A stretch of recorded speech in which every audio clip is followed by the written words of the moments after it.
옛날 복음서 보면 뭐 우물가의 여인처럼 난 구했네 잘 못하는데 그 제목이 나오는 그 복음서에 우물가의 여인, 사마리아의 여인이 나오는 것이 4장에 있는 3장부터 이렇게 시작합니다.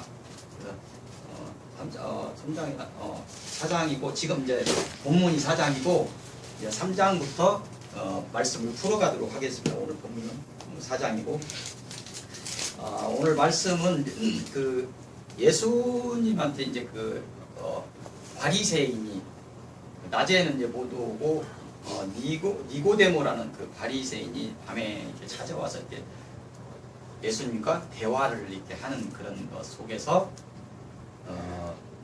주님이 주시는 말씀에 대해서 의문을 갖는 이해가 안 되는 부분이 이렇게 시작됩니다. 그런 걸로 해서 3장을 보면 이렇게 예수님께서 뭐라고 하시냐면 이렇게 말씀하십니다. 진실로 진실로 내게 이르노니 사람이 거듭난다. 나온다네. 거듭에서 나오지 아니하면 하나님 나라를 볼 수 없느니라. 아니 이제 니고데모가 딱 보니까 아니 말씀으로서 거듭 나와야 된다고? 그게 뭔 소리야? 거듭 나와라. 내가 한번 어머니 태에서 나왔는데 또 나오라고? 어떻게 태에서 다시 들어갔다 나올 수도 없고. 그래서 이제 모태에 다시 들어갈 수 없잖아요. 거듭남이 도대체 무엇입니까? 이렇게 질문하는 것이죠. 그래서 3장 5절을 이렇게 보면 또 주님께서 말씀하십니다. 그래서 3장 5절을 이렇게 보면 진실로 진실로 내게 이르노니 사람이 물과 성령으로 거듭나지 아니하면 하나님 나라에 들어갈 수 없느니라 이렇게 말씀하고 있습니다. 그래서 3장 요한복음 3장 5절의 말씀은 뭐냐면 거듭남은 즉 다시 말해서 중생은 물과 성령으로 다시 태어나는 거야. 물과 성령으로서 다시 태어나는 거야. 이게 거듭남이야. 이렇게 얘기하는 거예요. 여러분들 물과 성령으로 거듭나야 하늘나라에 들어갈 수 있다고? 다시 의문이죠. 물과 성령이 도대체 무엇입니까? 물과 성령으로 거듭난다는 건 뭐예요? 성령으로는 조금 이해가 될 것 같은데 물로 거듭난다는 것은 뭐죠? 주님께서 왜 그런 말씀을 하셨을까요? 물과 성령이 중생의 필수 불가결의 키가 되는 것 같아요. 이 말씀하시는 거 봐서. 근데 이 물과 성령이 시대에 따라서 똑같이 적용되는 것은 아니에요. 자, 물은 무엇을 의미냐면 세례를 의미합니다. 물로 세례를 의미해요. 이 물은. 근데 이제 예수님이 사역하는 시대가 어떤 시냐면 성령이 활동하는 시대가 아니에요. 주님께서 돌아가시고 죽으시고 부활하시고 하늘로 승천하시고 주님께서 성령을 보내오시죠. 그때 성령이 활동하셔요. 이 시대는 주님이 활동하시는 데는 성령이 활동하는 시대가 아닙니다. 그래서 이제 이 예수님이 사역하는 시대라는 거예요. 그래서 보이는 하나님, 볼 수 있게 사람의 육으로 오신 하나님, 그 하나님을 보고 믿고 내가 믿는다고 고백하고 요한이 했던 것처럼 그 물세례를 받는 거죠. 나는 이 물속에 묻혀서 죽습니다. 세례의 의미가 그런 것이죠. 죽습니다. 다시 부활합니다. 그래서 나 깨끗해집니다. 이런 여러 가지 의미가 있습니다. 그래서 이 물세례를 받은 그 당시에는 하나님이 육으로 오신 하나님을 보고 하나님을 믿고 내가 믿는다 고백하고 물로 세례를 받았으면 거듭나는 거예요. 물로 거듭날 수 있는 시대입니다. 그때는. 근데 지금은 성령의 시대죠.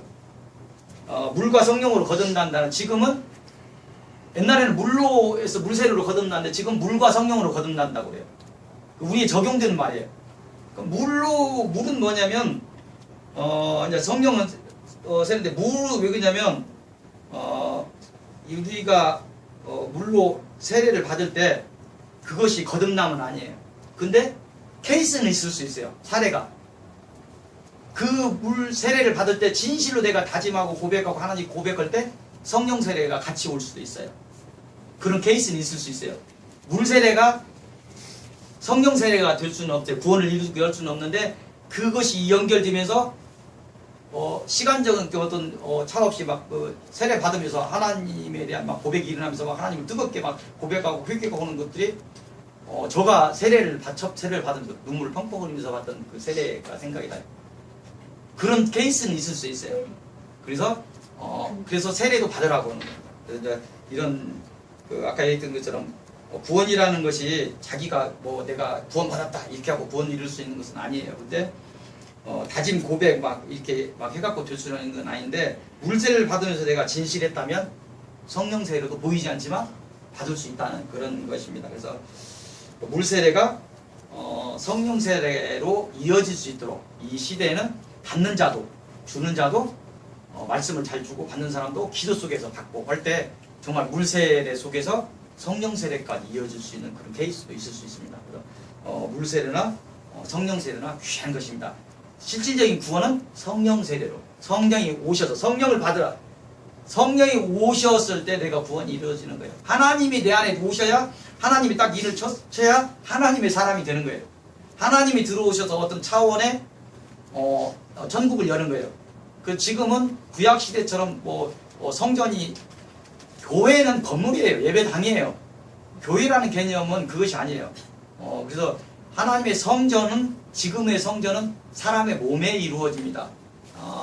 그건 이제 하나님이 각 성전을 주시고 하나님이 성령으로 들어오시는 거예요. 이게 구원을 이루는 거예요. 하나님을 모셨을 때 구원을 이루어지는 것입니다.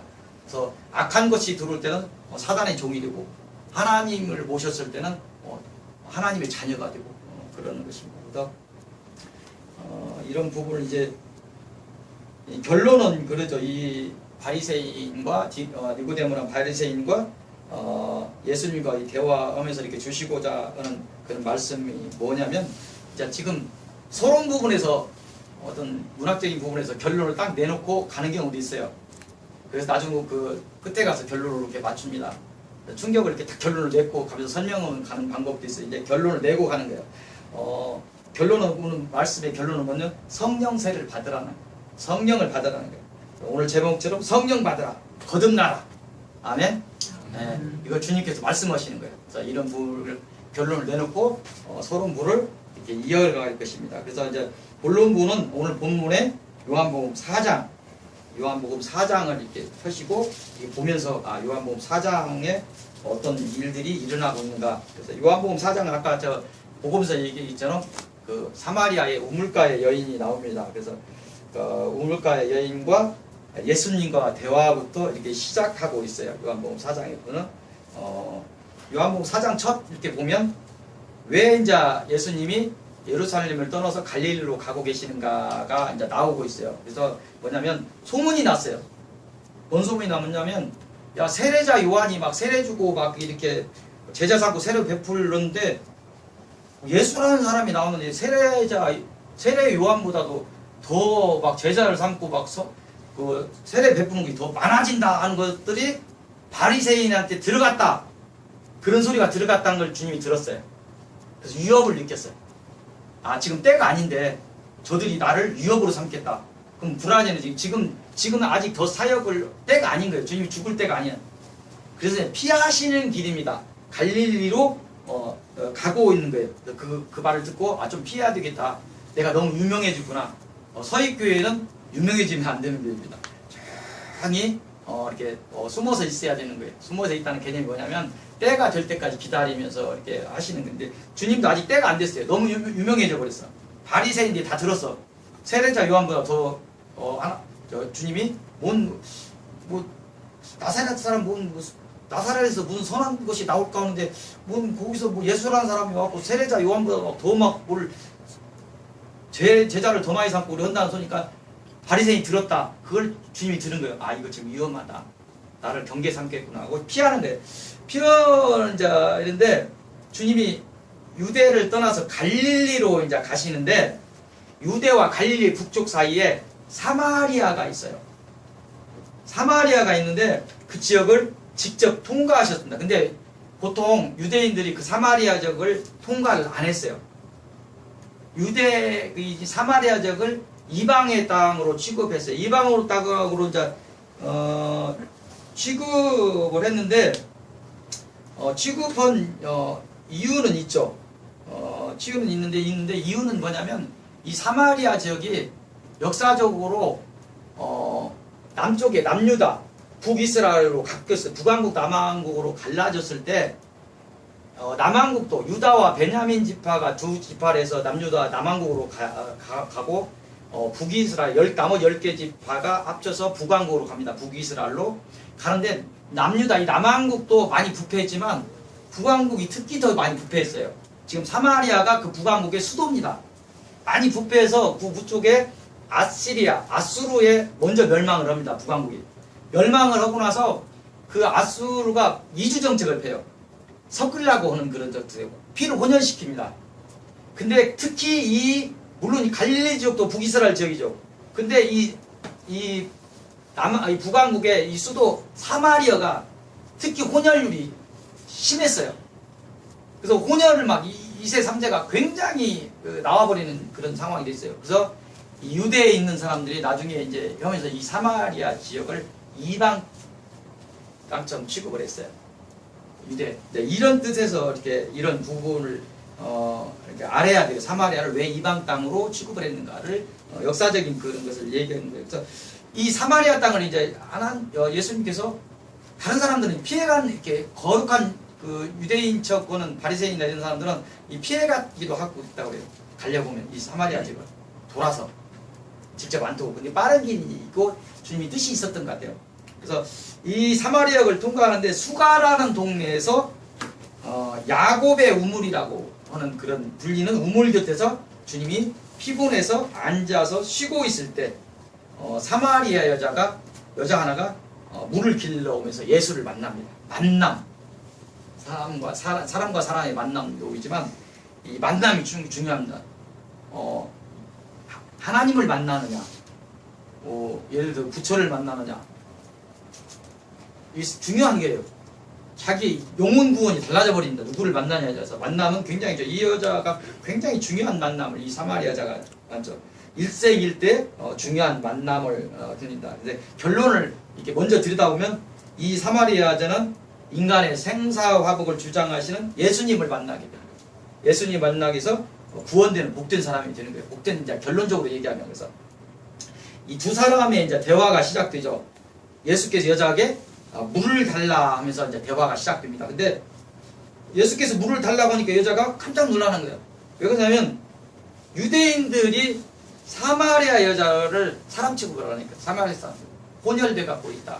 그래서 말하자면 벌레 보듯이 이렇게 했던 그런 것인데 뭐 유대인 하나가 보통 같으면 그냥 우물가에 있지도 않고 그냥 지나가 볼 텐데 있다가 오니까 물 좀 달라고 이렇게 하는 거예요.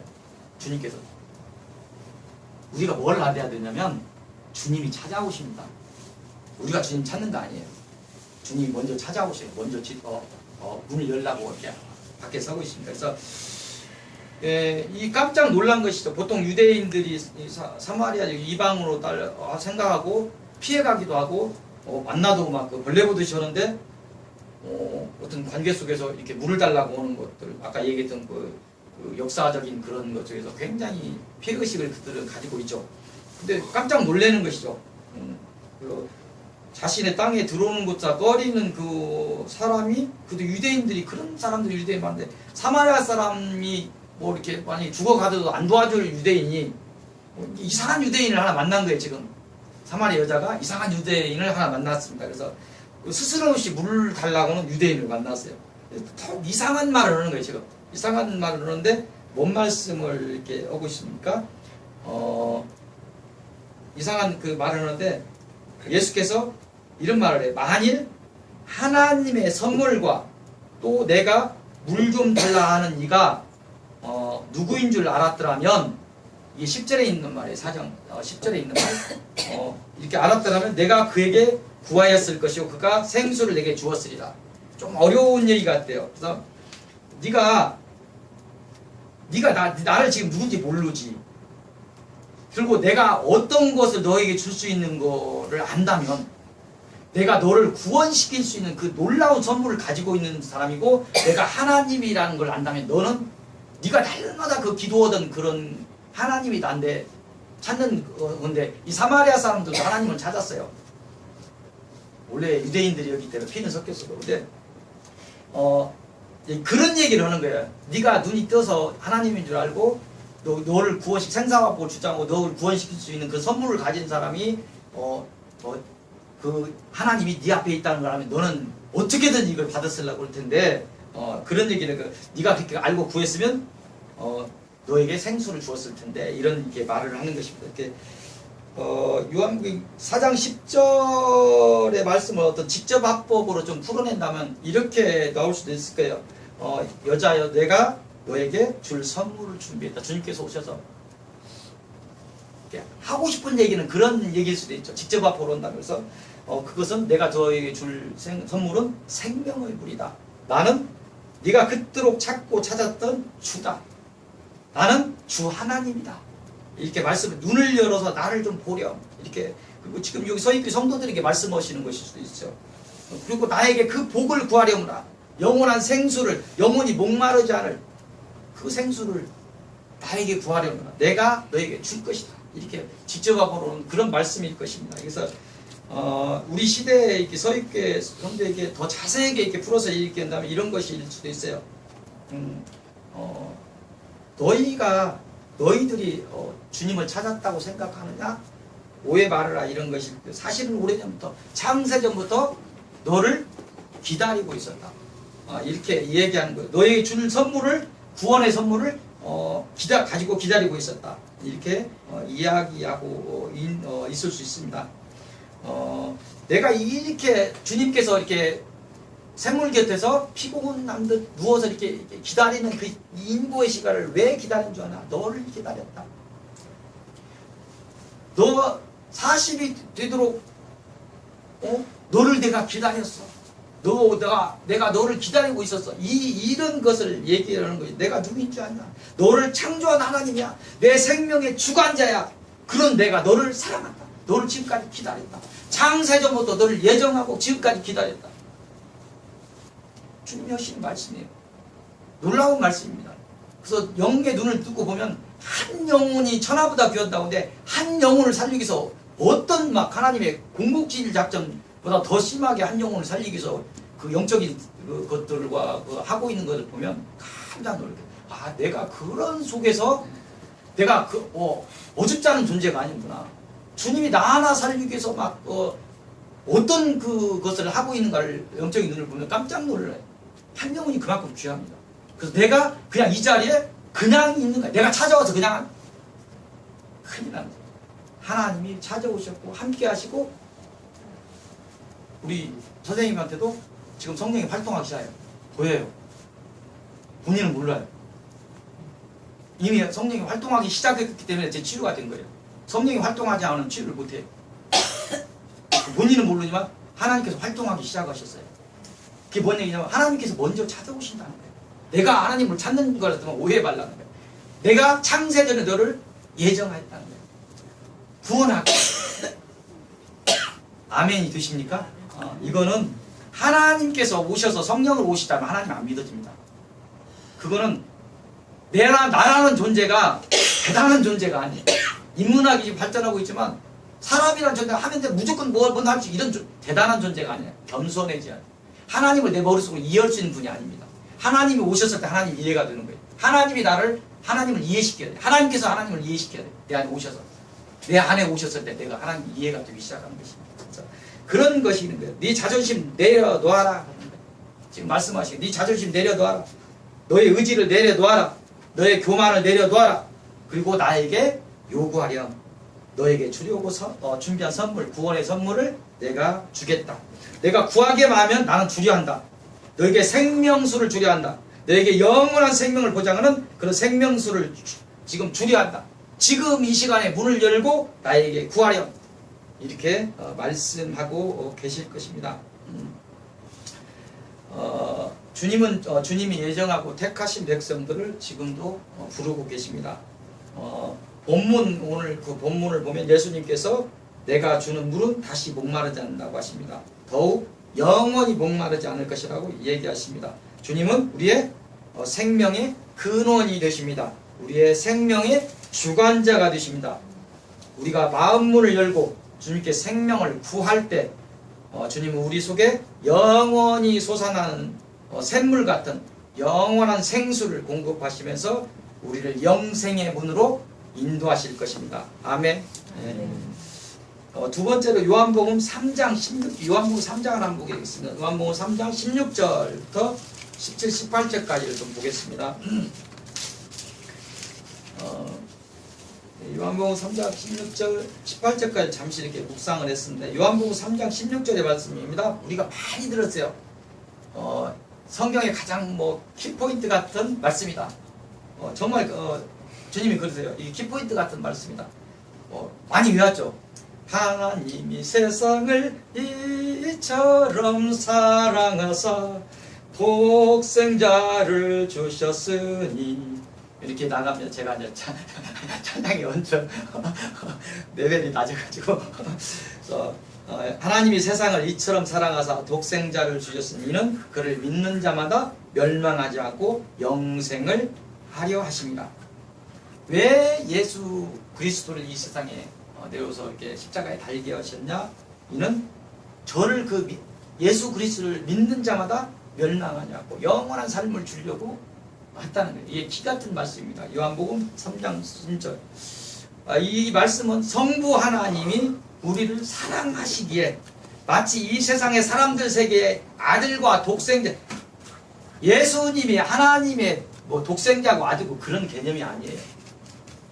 설명을 하는 게 너희들이 못 알아들으니까.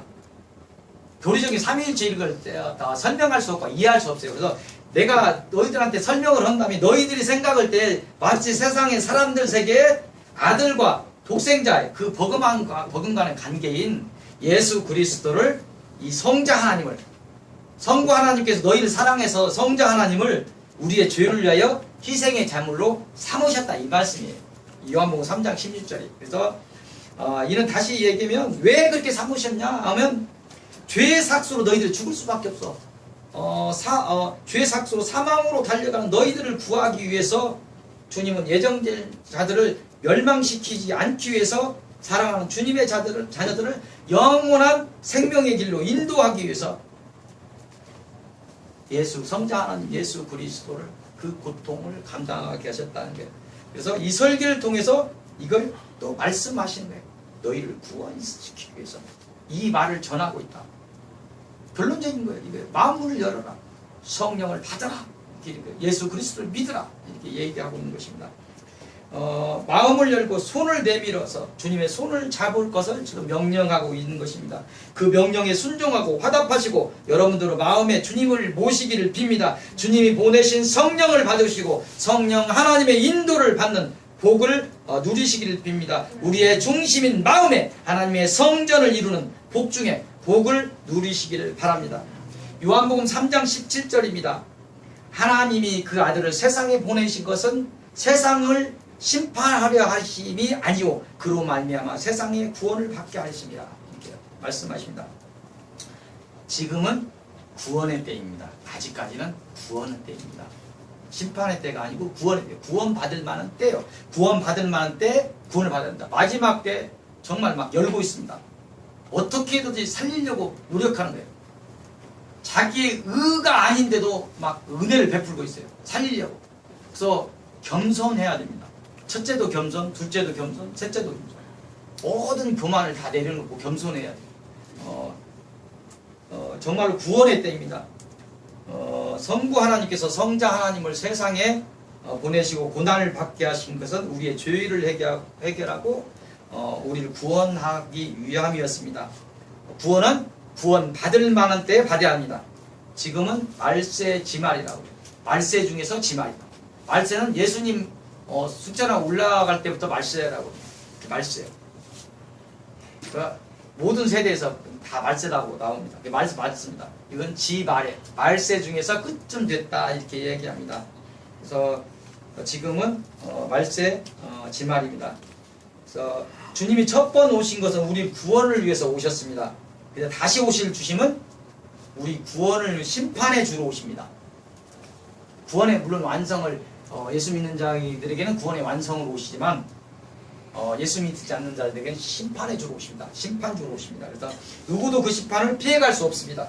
하나님을 믿던 자도 불신하던 자도 부활해서 영생의 몸을 입고 그 심판 때에 설 것입니다. 그래서 오늘 계속 말씀하시는 건 뭐예요? 구원받을 만 때에 구원을 이루라. 주님 손을 내밀 때 주님의 관계를 열어라. 이렇게 얘기하고 있습니다. 그래서 심판은 우리가 알 수는 없겠지만 주님이 오실 때 그때는 너무 늦어요. 구원 받을 만한테 구원해. 내가 구원을 이루지 못하고 죽으면 늦어요. 역사적인 종말 이전에 개인적인 종말이 온다고 해도 그 전에 내 입술로 고백을 해야 됩니다. 마음으로 믿어서 의에 이르고 입술로 고백해서 구원에 이르는 거예요. 내 입술로 고백할 때 주님께서 그걸 믿어주십니다. 그래서 이런 부분들 구원을 이루라고 주님 얘기하고 있습니다. 은혜가 펼쳐질 때 여러분들의 주어진 영생의 기회를 놓치지 말기 바랍니다. 요한복음 3장 18절입니다. 그를 믿는 자는 심판을 받지 아니하는 것이고 믿지 아니하는 자는 하나님의 독생자를 이름을 믿지 아니함으로 벌써 심판을 받은 것이다. 쉽게 말하면 심판하는데 심판의 내용은 이런 거예요. 예수를 그리스도라고 믿는 자는, 예수가 자신의 구원자라고 믿는 자는 심판을 받지 않는다. 이런 것이 본론적인 내용입니다. 더 자세히 얘기하면 예수가 우리 죄를 해결하시면서 하나님께 갈 수 있는 유일한 길이라고 고백하면, 예수가 그랬듯이 죽어도 부활해요. 예수님 죽어서 3일 만에 부활했듯이 우리도 부활해서 다시 살고 살아서 그를 맞을 때, 살아서 맞는 자들은 죽어서 영으로 가있다고 하는 자는 부활해서 맞고, 살아서 맞는 자는 변형해서 영원한 생명을 갖는다고 이렇게 말씀하십니다. 그래서 구원, 영생 이런 것은 좀 복잡할 수 있어요. 복잡할 수 있는데 단순하게 얘기해서 구원의 문제는 내가 구원을 내가 이렇게 열심히 다니니까 나 구원 이뤘을 것이다 이렇게 되는 부분이 아닙니다. 구원은 정말 두렵고 떨림으로 가야 되는 겁니다. 구원의 주관자는 전적으로 예수 그리스도입니다. 우리는 다만 두렵고 떨림으로 주님의 말씀을 읽고 의지하고 주님의 인도를 받으면서, 성령의 인도를 받으면서 그 길로 나아가야 합니다. 주님은 우리의 머리털까지 세시는 분입니다. 주님이라고 할 때 주는 주입니다. 주 하나님, 주 성부 하나님, 성자 하나님, 성령 하나님을 다 합쳐서 주님이라고 합니다. 아시아적입니다. 그래서 이게 주님입니다. 주인과 종의 관계, 주님입니다. 그래서 우리 주님은 우리의 머리털까지 세시는 분입니다. 우리가 감정에 미혹돼서 스스로 의롭다. 바리새인들 나 정도 되면 뭐 천국 가는 사람 아니야? 바리새인들이 그렇게 했어요.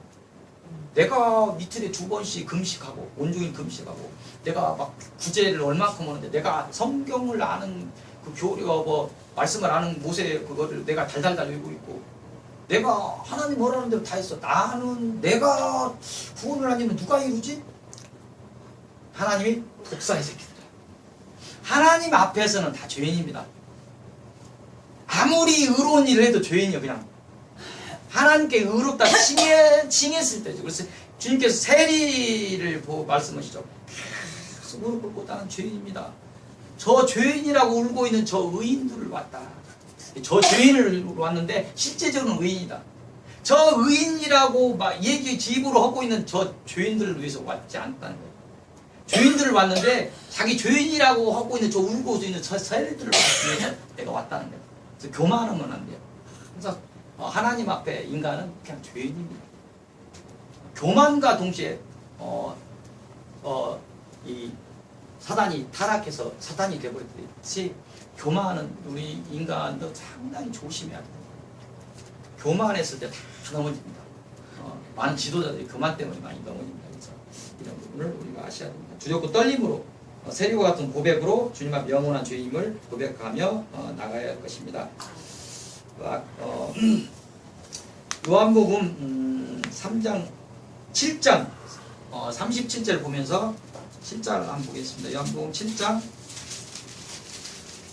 37절 38절 말씀을 보면서 결론을 맺도록 하겠습니다. 37절 이렇게 38절 말씀하십니다. 누구든지 목마르거든 내게로 와서 마시라. 나를 믿는 자는 성경의 이름과 같이 그 배에서 생수의 강이 흘러나오리라. 이렇게 말씀하십니다. 우리의 구원을 이루며 두렵고 떨림도 이렇게 필요합니다. 근데 그거는 전부가 아니에요. 두렵고 떨림만 있다면 이 두렵고 떨림만 있다면 또 죄의식에 사로잡힐 수도 있어요. 어린아이와 같은 순수함도 필요합니다. 어린아이 같은 순수함 같은 것이 같이 겸비돼요. 두렵고 떨리는 거. 어린아이 그냥 주님께서 문 열어오면 문 열고, 두렵고 떨리는데 주님 야 문 열어, 문 열어. 내가 너 주인이 될게 예. 너무 두려워. 근데 주님이 주신다. 너무 감사해. 이런 어린이와 같은 순수함이 있어요.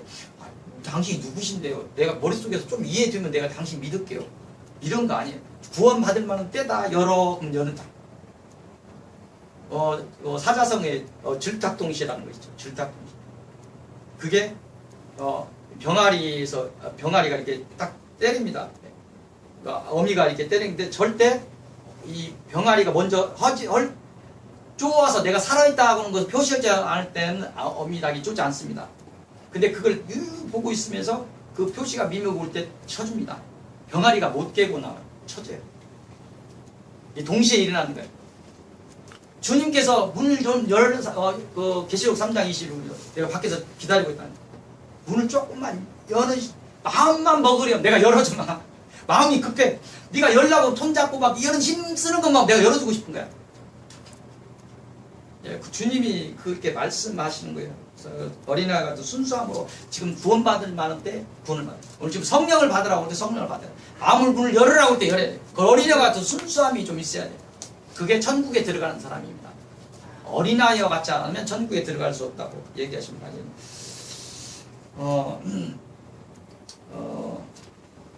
구원의 길, 영생의 길.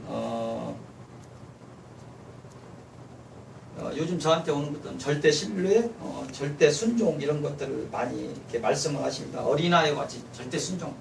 목사의 그런 자존심 이런 거 버리렴 이렇게 말씀하십니다.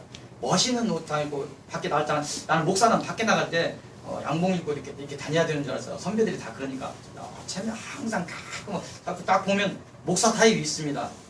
저 목사다 하면 딱 목사의 스타일이 딱 있어요. 근데 주님께서 그거 다 내려놓으려 평범하게 검소하게 그렇게 살으려면 이렇게 얘기했는데 이런 부분들 많이 이렇게 생각을 합니다. 그래서 그 어린아이와 같은 순수함이 좀 있어야 된다. 그런 것들을 구원을 이루기 위해서 그런 말씀을 합니다. 삶의 전반에 걸쳐서 좀 우리 그리스도인들은 악의 그림자도 받지 않게 해서 주님의 은혜를 이렇게 구하고 넘어지지 않기 위해서 주님의 은혜 우리가 스스로 안 됩니다. 그래서 말씀을 묵상하고 그 말씀대로 살려고 노력하고 기도하면서 스스로 지킬 수 있는 영적인 힘을 달라고 은혜를 구하고 또 살면서 말씀을 또 전하고 사랑을 실천해보고 이렇게 하는 것 이렇게 상당히 두렵고 떨림으로 그렇게 가는 것도 필요해요. 근데 내 의지, 내 계획, 내 생각, 어른의 마음들을 다 내려놓고 어린아이처럼 순수하게 구원의 문제에 접근할 필요도 있습니다. 내가 무슨 죄인인데 어떻게 가요? 이런 것도 그 떨림인데 그것이 너무 많아지면 그만이 되거든요. 열으라 하면 두렵고 떨리는데 열어야 돼. 이거 하라면 하라. 이런 순수한 마음이 있을 때 구원의 문제에 접근하게 될 수 있습니다. 어른의 생각으로 하나님을 믿으려 하지 말고 어린아이의 생각으로 당신의 목마름을 해결하기 위해 달려가서 주저없이 의심 없이 주님이 주시는 물을 마시기 바랍니다. 그 생명의 물을 마시기 바랍니다. 단순한 그 어린아이 같은 믿음에서 주님은 영생의 물을 허락하실 것입니다. 그 영생의 물은 마치 주님의 배에서 흘러나오는 강물처럼 여러분의 영과 육을 적시고 치료하고 마침내 영혼에 이르도록 공급할 것입니다. 오늘 설교 제목은 성령을 받으라입니다. 성령을 받으라. 그래서 거듭남, 영생, 구원 이 모든 것의 시작은 주님의 은혜로부터 시작합니다. 주님이 오셔서 믿게 하셔야 돼요. 그 은혜로부터 시작을 해요. 은혜가 시작되었을 때 뭘 해야 되냐면 나는 마음을 열고 주님을 받아들여야 됩니다. 이때 주님은 영인 성령을 여러분들에게 보내주신다.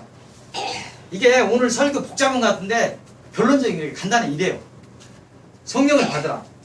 구원을 받기 위해서 주님 은혜가 시작되었을 때 마음을 열고 아멘하고 성령을 받아라. 그러면 내가 너에게 구원을 시작할 것이다. 주님의 평강이 무엇인가를 보여줄 것이다. 주님의 나라가 임할 때 어떤 일들이 일어나는 걸 너에게 보여주실 것이다. 너의 몸이 치료되고 너의 마음이 치료가 되고 하나님의 나라가 무엇인가를 이 지상에서 느낄 수 있을 것이다. 말씀하신 결론적인 지금 길게 얘기했는데 결론적인 이 얘기예요.